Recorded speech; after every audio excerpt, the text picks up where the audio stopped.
closer here.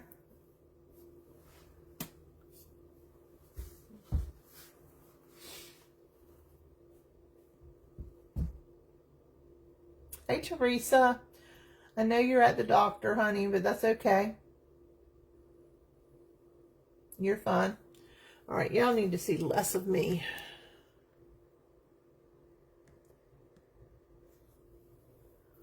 And the other devices. There we go. All right, so it's hard to get everything in film, but I'm going to try to pull everything over here so that you can see the majority of it. All right, so what you should have out are the supplies that we spoke of last week. I've got a sketchbook. You can use like a pad of paper, one of those pads of paper that we discussed about for watercolor practice last week. This is, I don't even know the brand of this. It's just a standard watercolor sketchbook. It's got 140-pound paper in it. It probably is just wood pulp. I'm sure it does not have any cotton in this, but this is a nice way in order to do what we're going to be doing today. So I've got a sketchbook. I've got plenty of paper towel. I've got one for my hand. I've got a set for my hand here in case I need it. I've got a permanent pen. This one here is by Accurite, and it's a professional waterproof technical pen. You need to make sure that your pens are waterproof when you do this. And I did not mention that in our video last week, but just go ahead and find. You can also use pencil. Pencil will work fine as well. Just a standard number 2, because they become permanent underwater and under paint, of course. So in other words, you won't be able to erase them. I just like something dark enough where I can see it if I get into some of the darker colors. I've got some of my watercolor brushes on hand. I've got just a standard number 6. Number 6 or number 8 size are perfect for what we're going to be doing today. I've also got some other smaller brushes on standby should I need it, but I may not need it. My standby brushes are just a number 2. And there's no specific brand. This is part of that Dugato brush set that I showed y'all last week. This is a Master's Touch brush that we talked about last week. Either one of these are great for doing what we're going to be doing. Your Dugato set will have a rigger in it, and that's the one with a really, it's with a really long with the really long bristles on it. It's skinny and got a really long bristle on it. This is just for standby, okay? And then this is just a really cheap mini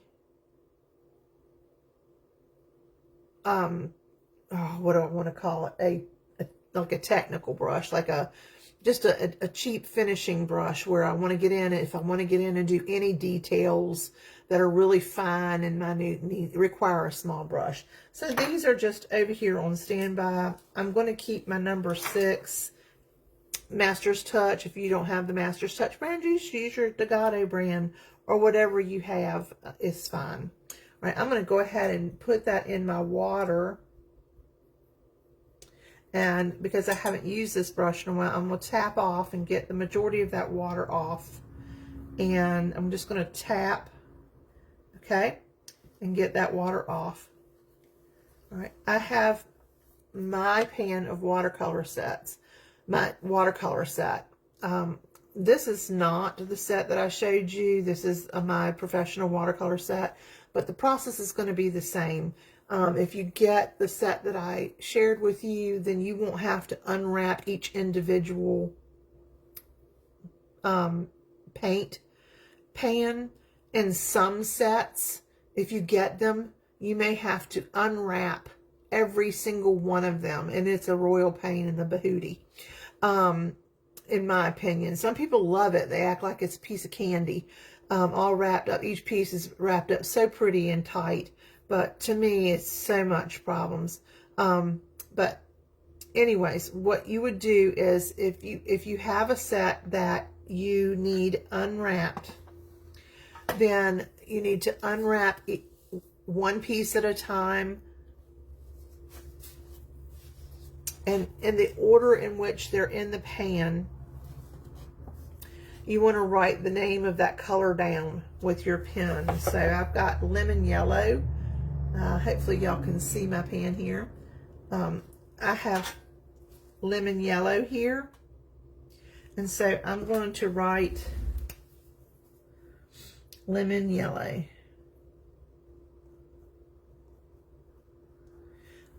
Right here on my thing.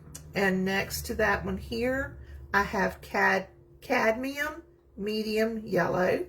I'm just going to abbreviate that and say cad medium yellow. Okay, and then I would just go right down the line. This is yellow ochre. This is orange, whatever they call orange. And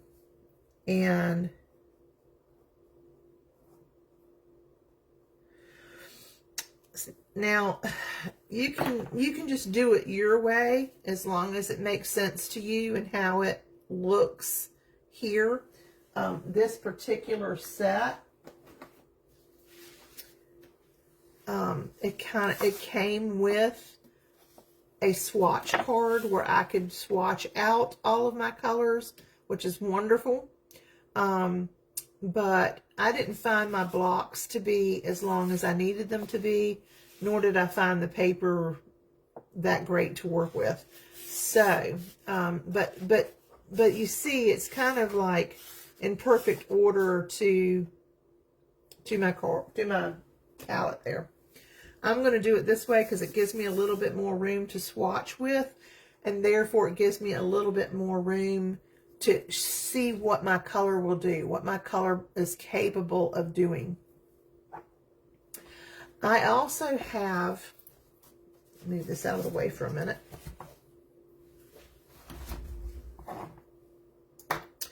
I have my water over here. I told y'all to get clear or white, but this is generally what I use here in my studio. And see if y'all can see it and see if I'm on frame. I wish there wasn't such a delay. Let me pull it forward a little bit more.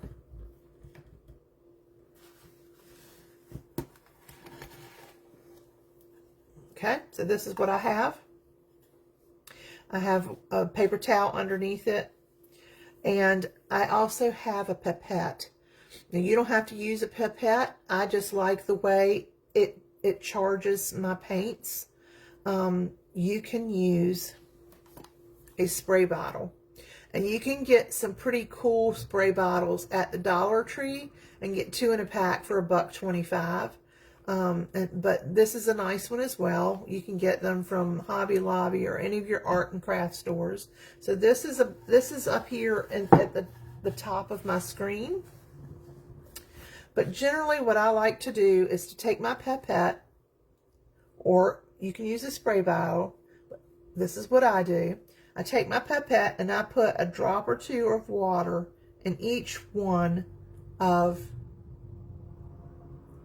my my paints there.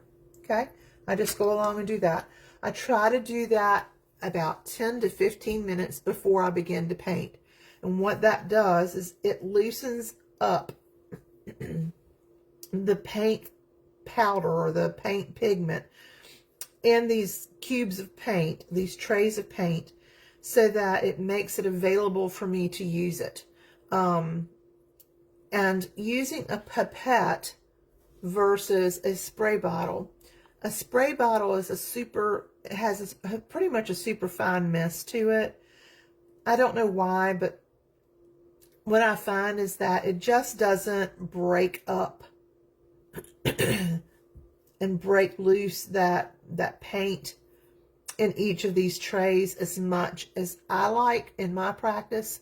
But people have been using these for years without problems, and they will suffice. So don't, if you don't have a dropper of some kind, don't stress over that. It's really not that big of a deal. If your paints dry out while you're painting, just remist them or re-wet them. It's no problem at all. So I went ahead and did that before we started, okay? So, I also have brought out just my I'm sorry, not Daniel Smith, but my Arches paper pad. This is a pad. We talked about this last week. Pads, this one has, I think, about 20, this one has 12 sheets in it. And it's $20 to $25, depending on where you buy it from. And this is where we'll actually do some creative work on it today, instead of just our swatching. You can do swatching, or you can do swatching and creative work on your practice paper as well. So this is what I'm going to use for practice paper today, as well as swatching. And I'm not going to take you through my whole paint pan and swatch, but I want you guys to do that because it's a great practice to get into every time you get a new palette of paints in, that is a brand that's new to you, because they're all going to act a little bit differently. Some of them have more fillers in them than others, and they're not going to give you the vibrancy. They're going to be a little bit more opaque, chalky looking, whereas others are going to look a lot more vibrant and a lot more crisp. These are professional paints. Don't judge mine based on the paints that you'll have. I did recommend a good quality paint, student grade paint for you that will give you a great outcome. All right, so let's get started here. And of course, let's see who we've got here. I'm busy talking. Hey, Tanya, good morning. I hope you're doing well. Thanks for being here. I appreciate you. And so let's get started. We're going to go back to our number 6. I also have a paper towel here underneath the lip of my my pan set, because sometimes I need a place to dab off my water. And I want you to get into a muscle memory. I've got somebody in my yard. Isn't that something?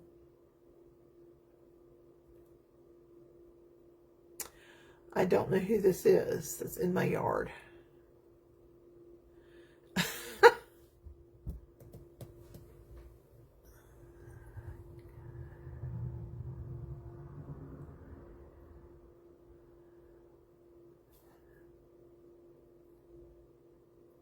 Hold on a minute, guys. I don't know what's going on. Give me a minute. Talk amongst yourself.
Real quick, and I'll give you his phone number, and you can reach out to him.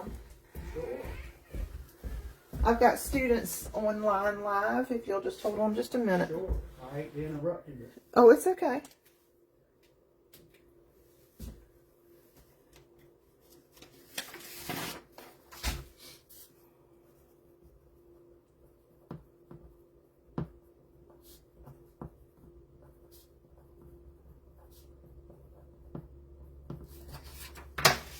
Here you are.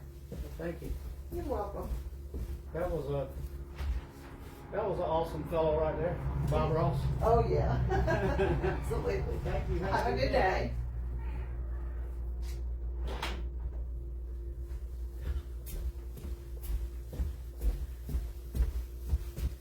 Okay, guys, I'm so sorry for the interruption. I am back.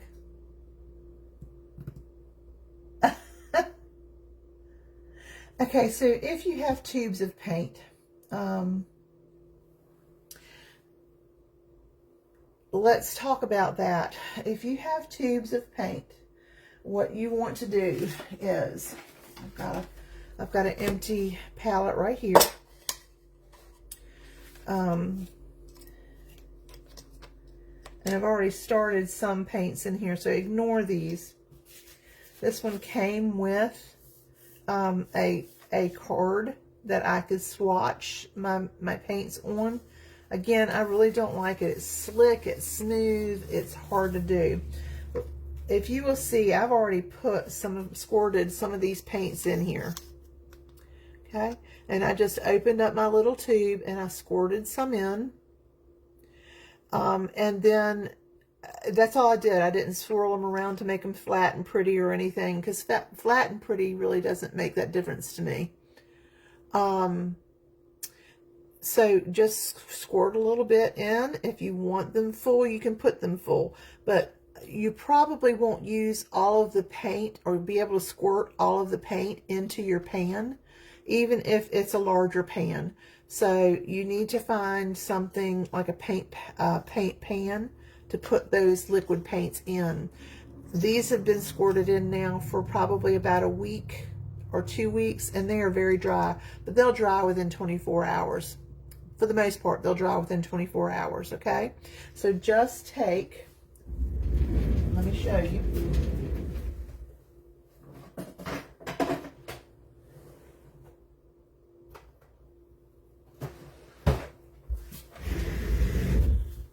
So here's a tube of paint. You can see I've already used some of this.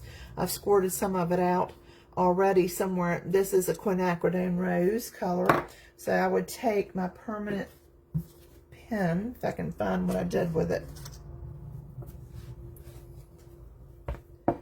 Did it roll somewhere? Oh, I used it to give him the phone number. Okay, so this is quinacridone rose. And it's by Daniel Smith. They've already started one, and there's one of the colors right there. So actually I've already squirted some of this in here right there. So this is a good thing. So this is hardened. I'm just going to add more to it.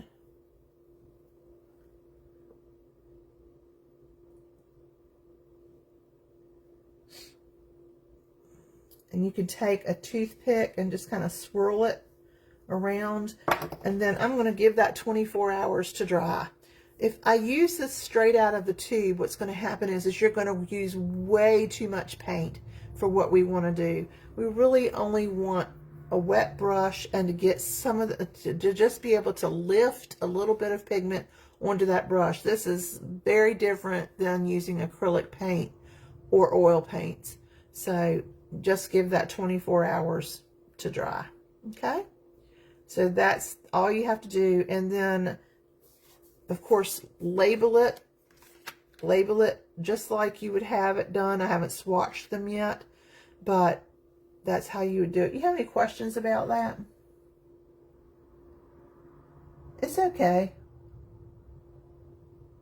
Yeah, and give it 24 hours, and then you should be able to use them. I swatched these on a spare piece of paper just because I really do not like this paper here.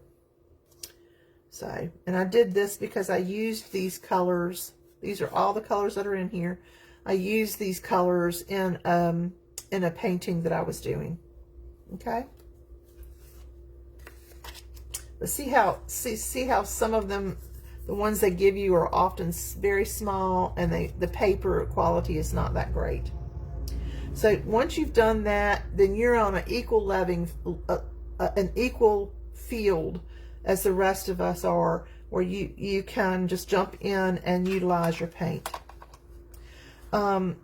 If you have liquid paints or the tube paints, did they come in a box, Sherry? Morning, Mary. Did they come in a box?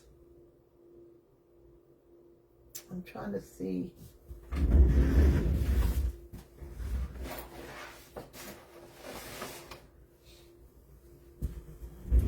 This is a new set of paints that I've gotten. They're the Paul Rubens Artist Watercolor. And when they come in a box,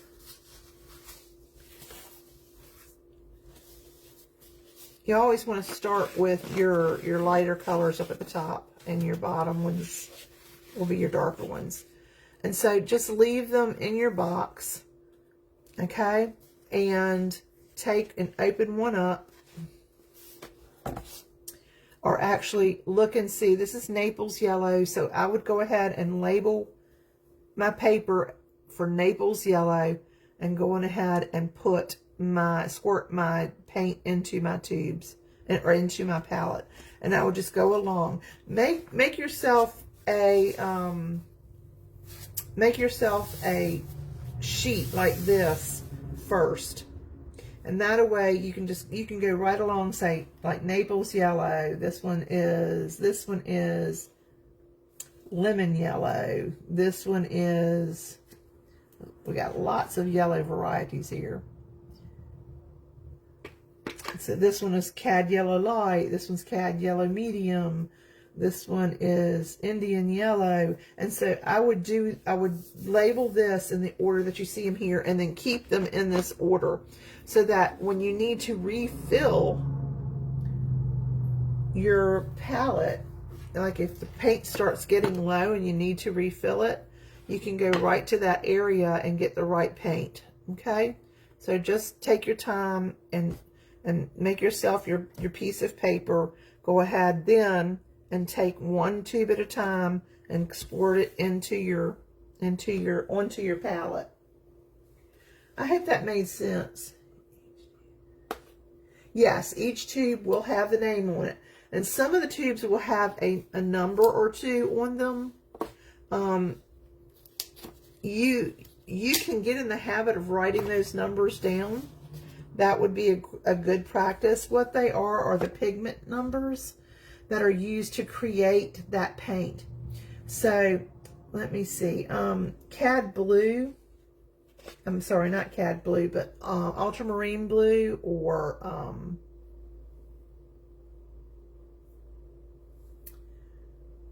trying to see what this one is. This one's French blue. This is French blue, okay? And this says B494. And on the top of my sheet of paper, my swatching pad, what I do is I put the brand of paint. So I know what this swatch card, which palette this swatch card belongs to. So in this situation, this would say Paul Rubens Artist Paint. And that way, when I'm looking to see what my colors look like, I would come and find it as this. So, in my studio, I probably have 30 or 40 different palettes of paint, because I paint every single day. But sometimes I need a very quick reference to go to, so I can look and see what that paint color is. And so make sure somewhere on your paper, on your practice paper here, that you've put the brand of paint that you're using. And that way it'll be an easy reference for you to find. Trust me, when you get into watercolor, you'll begin to want to experiment with different colors. You'll see other people's work and you'll think, where did you get that color? And you're going to want it. You're going to That's essentially how it goes. And anybody who's ever been into watercolor will know what I'm talking about. Even though watercolor is a nice medium in that you need very few supplies in order to do the art, you do tend to fall in love with it and want to experiment. This is a royal pain when you put the top underneath of the bottom of this, so I'm gonna have to deal with that later. So do you have any other questions, Sherry, about how to get started with the tube paints? Great. Yeah, it has the name and it has the numbers, and the numbers are the pigment numbers. Each brand of paint, you might have ultramarine blue. That usually has one pigment number on the tube, ultramarine blue. Across the board, most paint companies will use one pigment. But when you start moving into some of the other blues, they'll use additional pigments in the paint as well. And so if you're trying to find a color just based on the name, sometimes you go to a different color and order it just based on the name. And when you get it, you'll see that the color looks completely different than the one you actually wanted. So you also want, sometimes you want the name and the pigment numbers that were involved in that particular tube of paint. I hope that makes sense.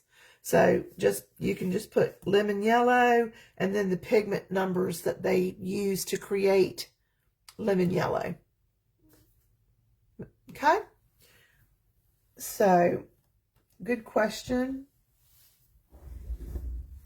Is there a way to use paint that has hardened in the tube? I have just a few. They've hardened inside of the tube. Only if you can find a way to open up the tube. That's odd that happened, and they must have had air. They must have gotten air inside of them in order for that to happen. I would need, shoot me a screenshot of what you got, Sherry, because I want to make sure that you have some good paint. Most watercolors will last for years, but if you've had them for a really long time, the other thing you can do is try to contact the company and let them know that has happened, and see, most companies will work with you and try to replace that. I've never had that happen. That's interesting. Okay. So let's get started on our set. So essentially all you're doing with tube paints is trying to set up this very scenario to work from. You just have extra steps to take, and that is to make sure that your paint is squirted into each individual pan, and that you're labeling it accordingly to on your paper. All right, so let's get started. What I want to do is, we're going to go across here. Let me put it in a way that might make better sense to you. Make sure that y'all can see that.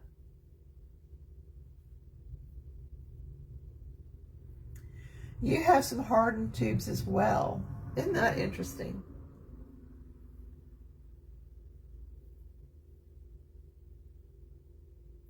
Did those come in sets?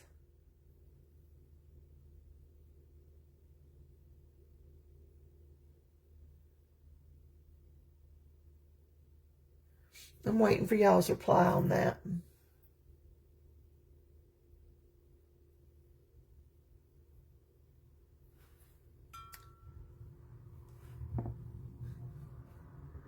Okay, I'm going to wet my brush and I'm going to tap off.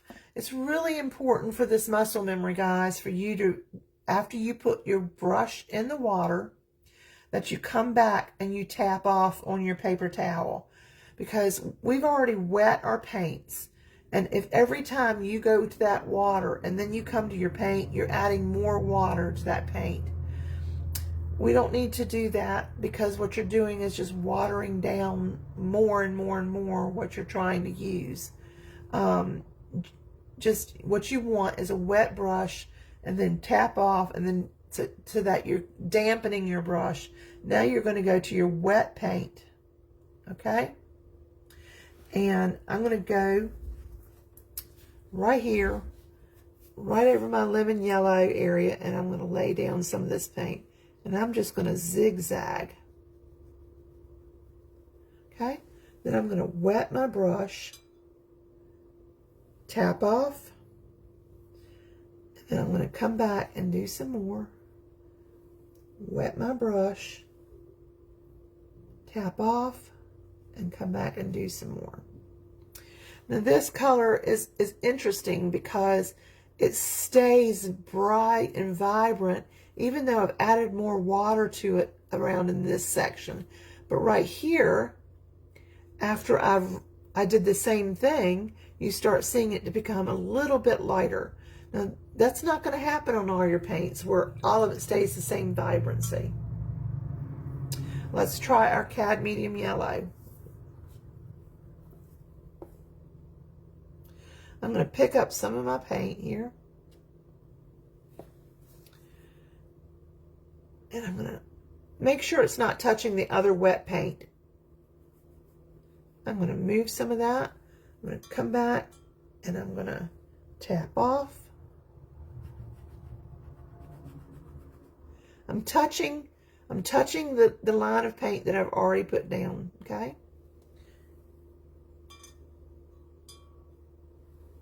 Tap off, touching that line of paint, and then moving my paint down.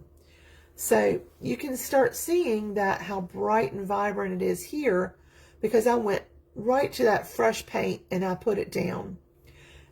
After I went back and added water and tapped off, I came back and started moving that paint down the line. You begin to see it getting a little bit lighter. Then I did it again, and you can see that it's almost to the point where it's like clear, okay? So there we go. Between colors, make sure you're rinsing your brush very well and tapping off. Let's go to our yellow ochre.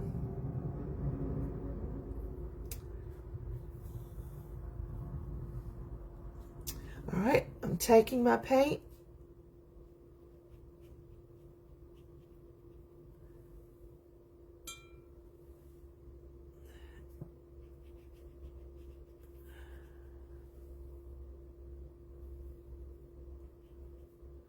There we go.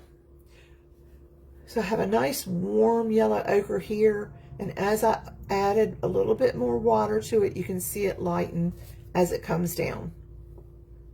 All right, let's do a different color. All right, I want you to stay in line. I'm going to, just for the sake of time, because I want you to see what some of these other colors. Okay, we'll do this orange. Tap off. I've rinsed my brush and got all that yellow out. I'm going to come over to my orange and pick some of that orange up. Do you see it on my brush? And this is,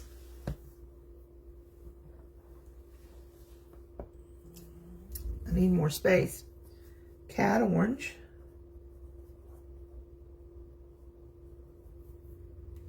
I'm going to write that down. Give your marker. Now, like I said, some pens will say they're waterproof, and they're not. I have found that the pens that I'm using are the best I've ever found. All right, so I've put Cad orange. I'm going to give it a second to dry. And then I've got my paint loaded, and I'm going to come here. Look how pretty and bright that is. Oops, I didn't mean to take all of that off. And then I'm just going to come and pull that away. Okay? I didn't go in a third time because I had rinsed too much of it off. So I think I've got enough here to show me how bright and vivid that cat orange is. And then as I move down with a little bit of water, what it can be. And these will look a little bit different once they dry. Your paints are going to lighten up when they dry with watercolor. I need to cut this thing off because it's getting in my paint.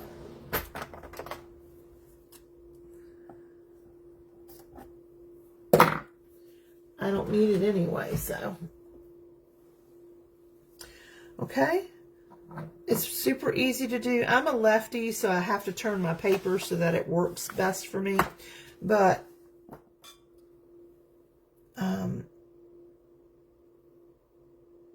this is burnt orange. And I pretty much know my palette, so once you've worked with these enough, you know what's what.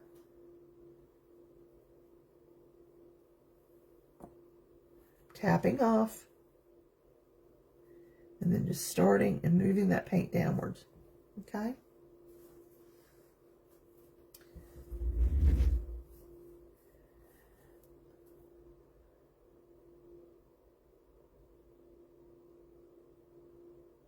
I see.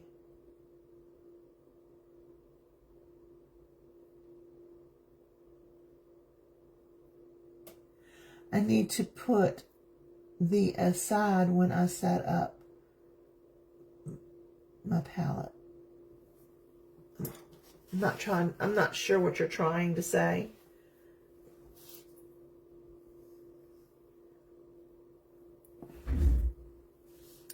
All right, and this is, look how bright that is there. See, because I pre-wet my paints in advance, I can pick up so much paint, and it's you'd be surprised how far this paint, you do not need that much paint on your brush, but pre-wetting your paint is going to give you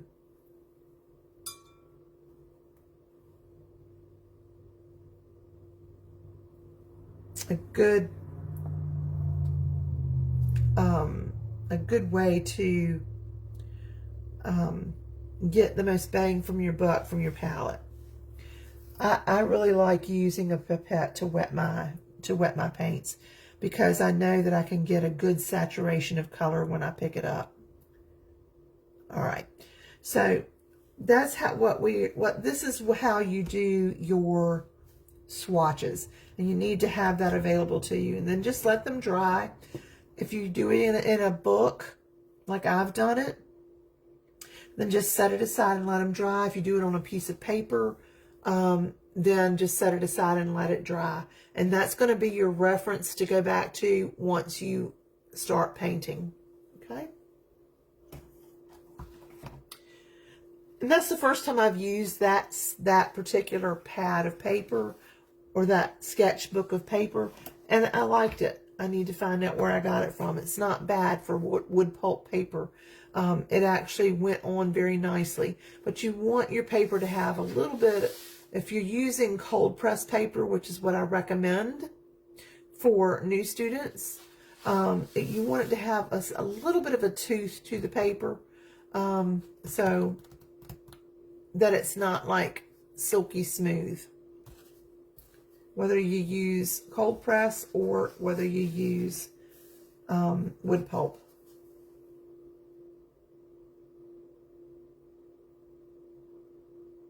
Okay, and you could find replacements for those by doing just what we talked about earlier, Sherry.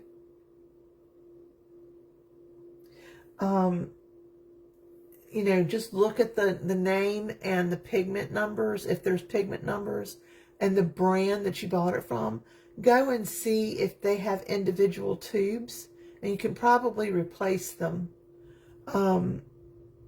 if the company sells individual tubes. Some companies do not, but you can go look elsewhere for that paint color.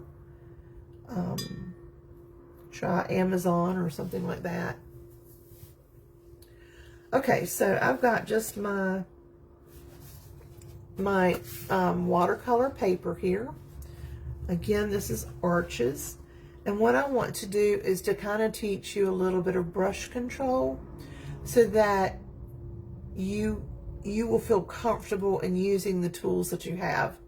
So watercolor brushes are typically a soft brush. They don't have like a stiffness to them like an acrylic brush would have. The brushes that I recommended to you are kind of recommended for all mediums. They're very much a generic brush, but they're still a good brush to start with. And it's a little bit stiff. There's a lot of fling back. Do you see that? So this is really just a very general brush. This gentleman is back up in my yard again.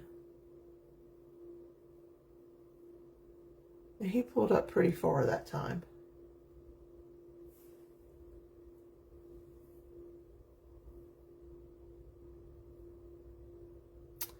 I'm just going to let this be. I'm sure he's probably spoken to my husband. But here is how that flings and flickers. With some of my better brushes, let's see here. This is an Escada brush. Let me wet this so that you can see the difference.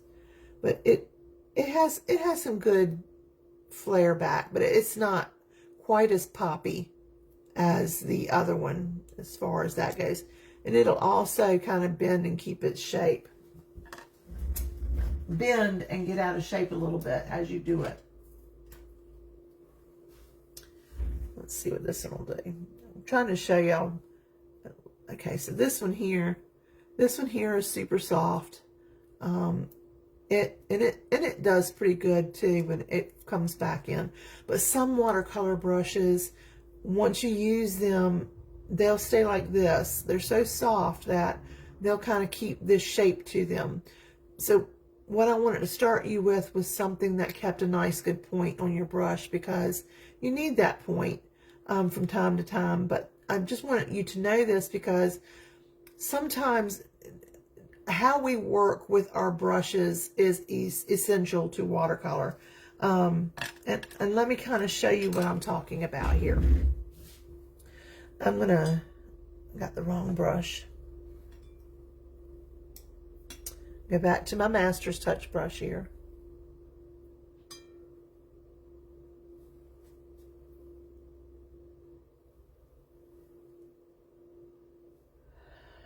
All right. I'm going to go to got a little bit of paint here on my brush.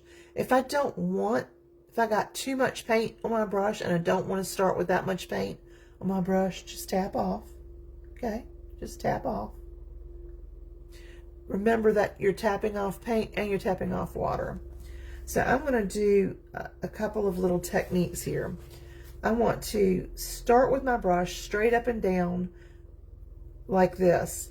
And I'm going to pull and drag my brush to a straight line like that. So here we go. I'm going to push, and then I'm going to take and flatten my brush as I pull, and then I'm going to lift up. I took too much water off my brush. Let's try again. Take and do that, and push down and lift up. Let me show you up close. Disregard this one. I have not gone back and added more paint to my brush, because I have a lot of paint on my brush.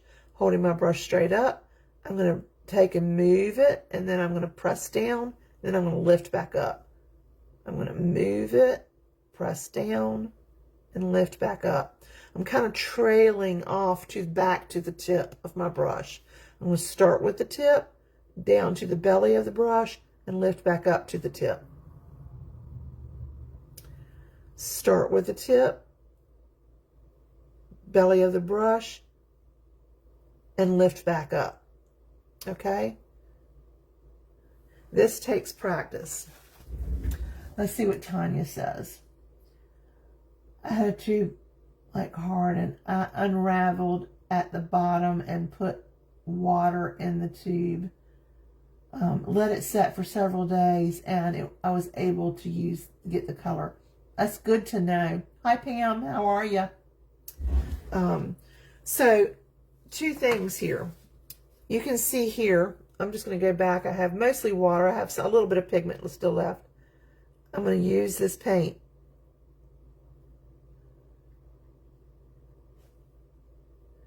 Okay. So, this is one that I had taken a lot of the water out of. But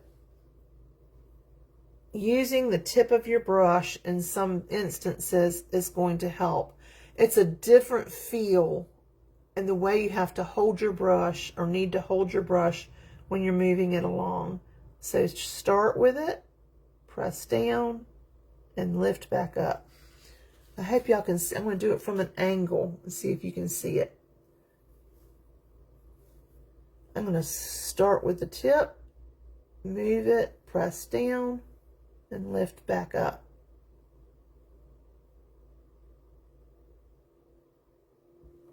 Did y'all see that? Let me add a little paint to my thing here. I'm going to start with it, press down, and lift back up. I didn't have enough water on my brush. Start with it, press down, and lift back up. Now this is a great thing to do in your practice book, not on your good paper. I'm using my good paper, but I'm going to do a lot of things here.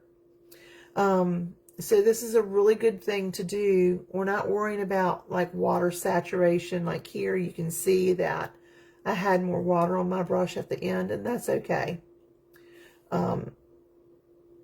And then I want you to just kind of get into the habit here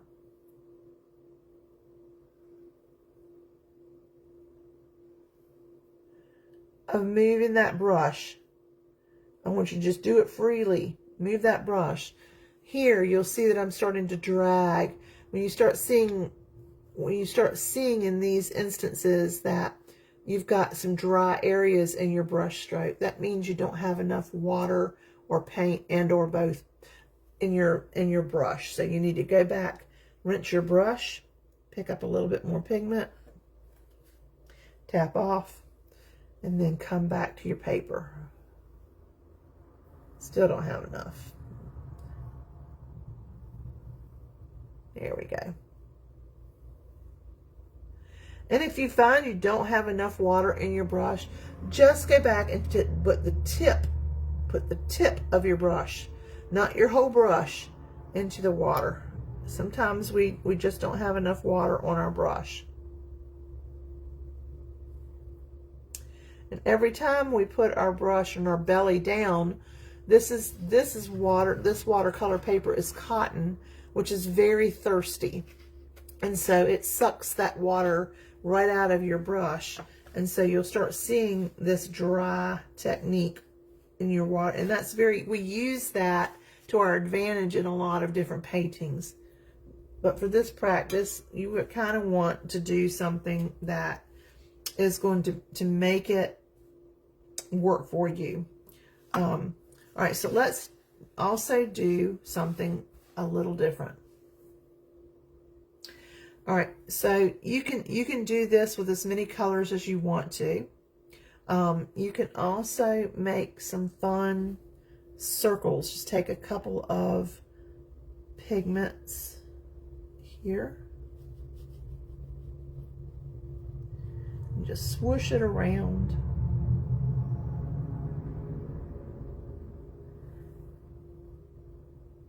And I'll go to the next one. I'm using a different red here. And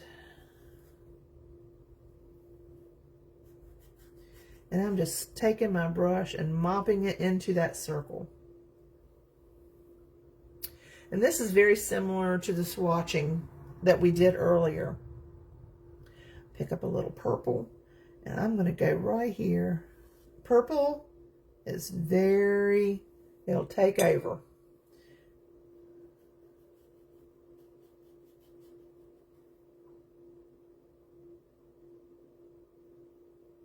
Now it's touching this one, and eventually it's probably going to go into that one because it's wet. So one of the things you need to know about watercolor is that the paint will go where the water is. So if you have a color such as this blue here,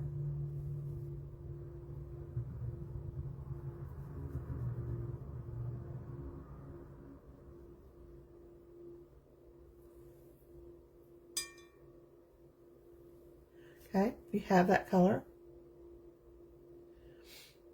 And then you take another color and you go over the top of it.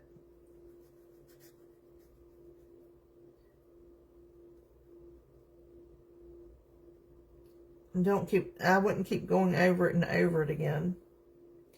And the two of these are going to combine where they've touched. You just got to give it some time and let it do its thing naturally.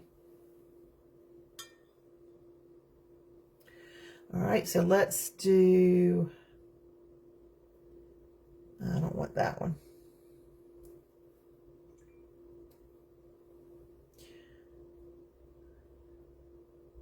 And this is just practicing with your paints. This is a different blue.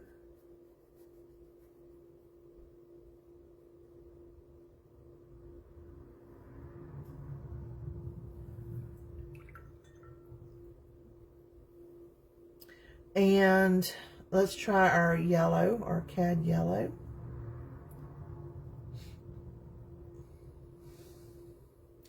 And I'm just going to do it right next to it. See, I picked up some of that blue.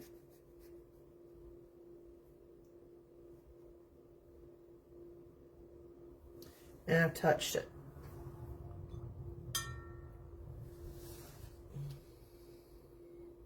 Let's start with our CAD yellow this time. And come over here. Now this purple is, we've let that sit there for a few minutes, so it's already starting to dry. Even though you think we just did it, it's probably not going to bleed but so much into this yellow.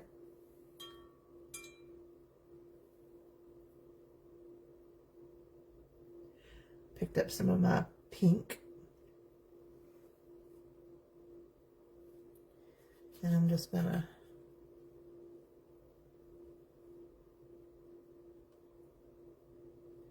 and see what that does. All right, so we can just play. We just need to play with our materials and create and really see what our colors are going to be capable of. With this blue here, it looks very light. I'm going to try and see if I can't pick up another swatch of it. And a lot of these are going to, most of these are going to dry a lot lighter.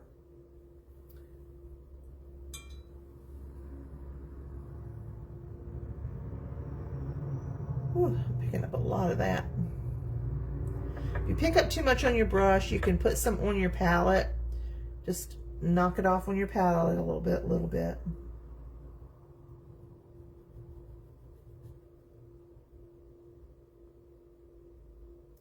Pretty much doing the same thing. Don't go back in it and over and over and over again either. Just let it blend naturally. You don't want to keep going back in and back in and back in and really scrubbing that paint, because you're going to change the dynamic of what you want the watercolor to be able to do. So there are times when you want to manipulate the paint and other times you don't want to manipulate the paint. For now, go in, lay it down, and let it do what it wants to do. Don't keep going back over and into it. These are drying, and if I went back into it now, what I would do is lift those colors up instead of keeping those colors down. And that's not what I want to do, okay? All right, one more thing that I will show you. But I really want you to practice this as much as you possibly can with your brush. Let me try it with a larger. This one's kind of small. Let me see if I can find a bigger one for that plan. Let's see here.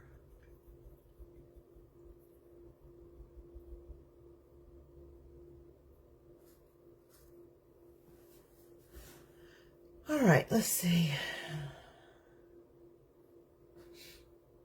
This is a Dakota. Still need more water.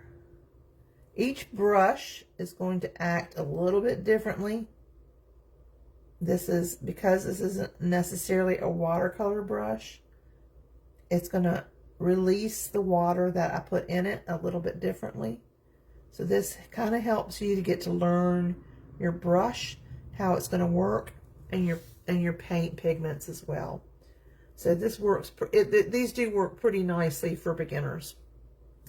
All right, let's try one more thing. Everybody good?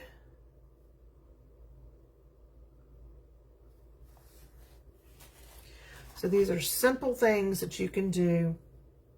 It's very interesting to see how the color mixing is taking place here on these.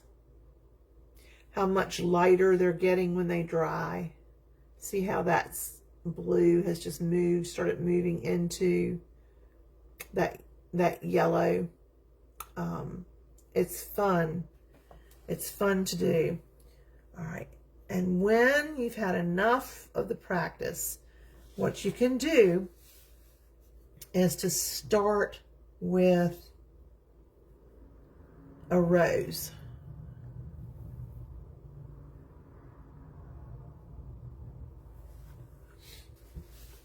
Okay, here we go. You ready? All right, I'm going to take and I'm going to start with making a couple of little small C's right there. I'm going to make it almost like apostrophe marks. Like one here and one there right on top of each other. And then I'm going to take and touch one of them and I'm going to come around. I'm pushing down on the belly of that brush. Okay? And then I'm going to take and do it again here. Touching and pulling down on the belly of that brush and lifting up. I'm making C curves as I do this. I'm making curves as I go around. I'm going to add a little bit of water to my brush. I'm going to tap. And now I'm going to come back and touching another one of those balloon, one of those, you always want to touch a petal that you created before it or somewhere on it. Come back, add just a little bit of water to my brush. I just put the tip of my brush in my water. I'll come on this side. I'm not adding more paint at this point. I don't need to. I'll know when I need to add more water to my brush when I start seeing things like empty spots in my brush stroke. And I can use the tip of my brush to fix that if I need to. All right, if I want to. Sometimes I don't want to, right? A little bit. I still got plenty of paint in my brush. I put the tip of my brush in my water. I'm going to come over here and I'm just going to push down and lift up. Push down and lift up. Now I've got a little bit of white space in there, and you know what? That works. That works. We want a little bit of a highlight. Now I'm going to let that dry.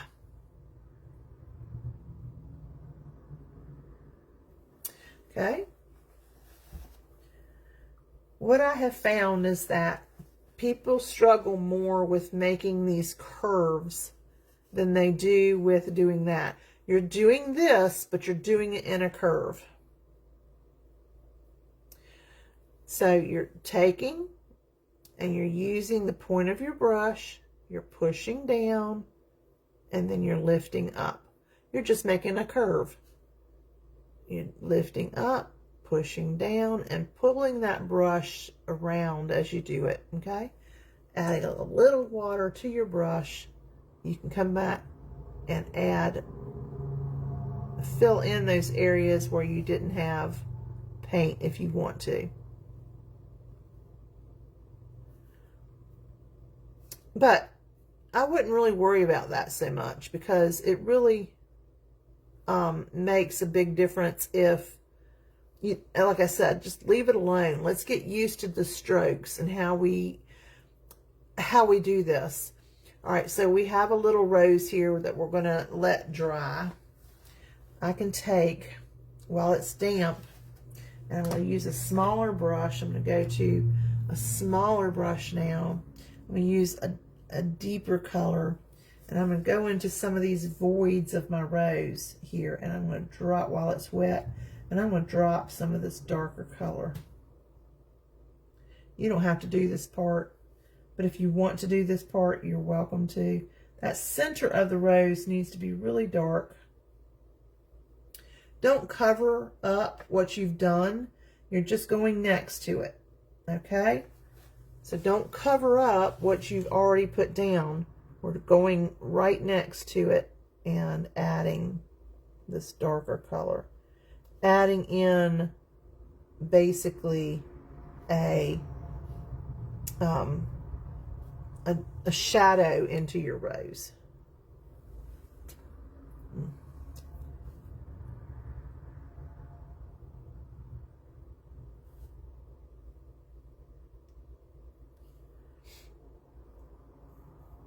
Okay, so we're just adding in a shadow.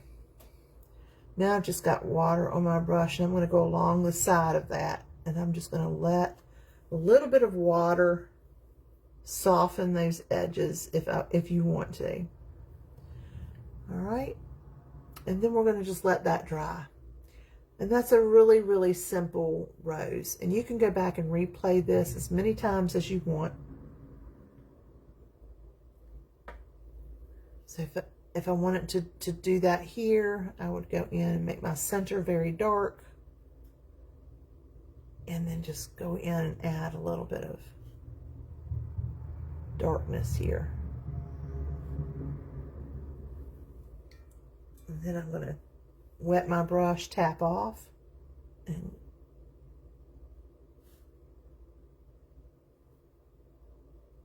every time I go next to this color, I'm also picking up the paint that's there. So, all right. For a bud, it's very simple. I'm just going to pick up some color, and I'm going to take and start with my point, come down and press down. Just do what I did here. Pick up some more paint. I'm going to pull, press down, and I'm going to fill in here. I could have used a bigger brush for this. And then come next to it, just like that.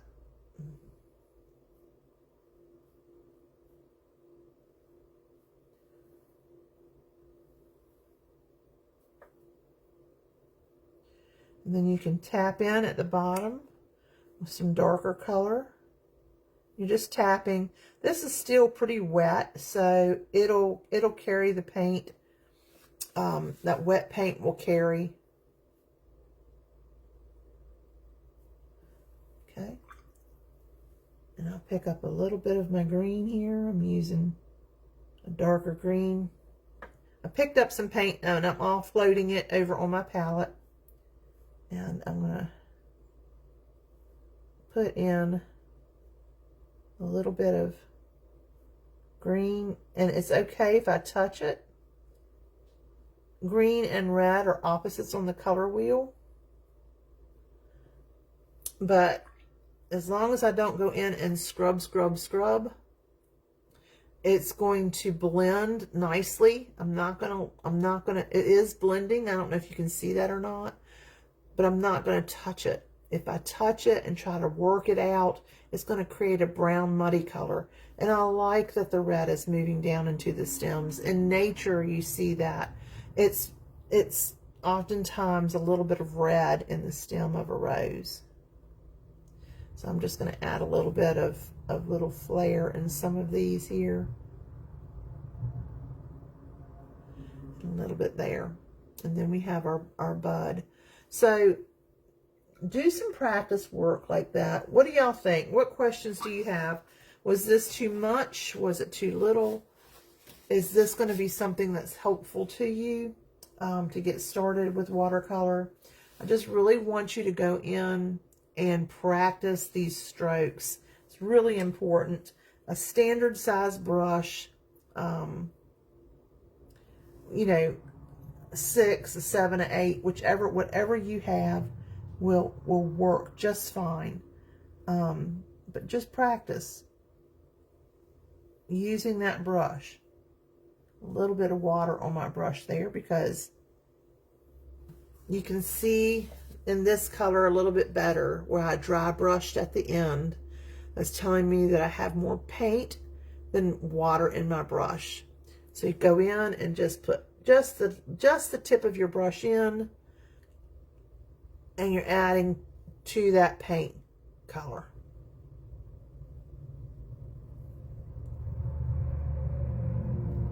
And you can offload like this several times before you need to go back into your water or into your paint. You got a lot of paint in this brush. Look how much paint was on my brush when I started. And look how much paint is still in there. I can keep going and going and going. And it's important for y'all to see that it just takes such a little bit of paint from your palette to really work it and use it. This was such a little bit of paint, and look how dynamic those colors are. And when you get brave enough to try a rose, then try a rose. Keep working it. Just take a page and start doing your C curves with your tip, your belly, and your tip in a curve, right? Start with those little apostrophes in the center with a really dark, nice, beautiful color, and then do your C curves around. I promise you, you'll get it.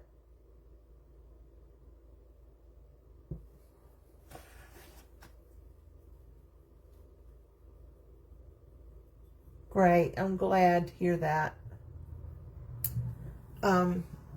So later in the week or next week, I'll go ahead and I want to hear about your practice. I want to see your practice. Put it up here in the group.